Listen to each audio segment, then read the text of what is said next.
Alex.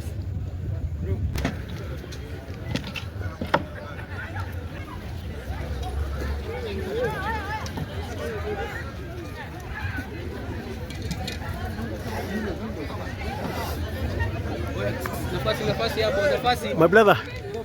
Kidogo tu.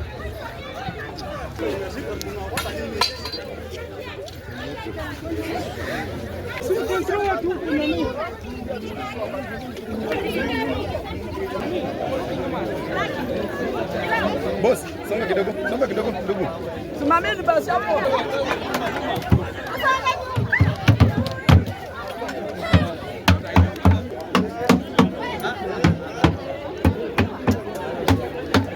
Kwa sababu kama basi ambayo inafaa kubeba watu inabeba nyoka, si hiyo ni kuonyesha ya kwamba hizo ni maajabu.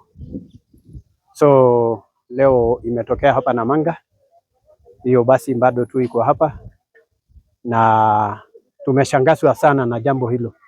Mambo ambayo imetendeka hapa Namanga nimeshangaa sana.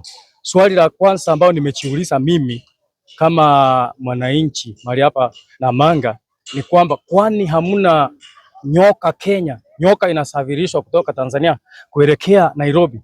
Mimi kwa maoni yangu naona ya kwamba hisi huenda ikawa ni uchawi, kwa sababu katika dunia hii ambao tumeishi nyakati kama hizi kuna mambo ambayo ya giza imeshika mizizi sana.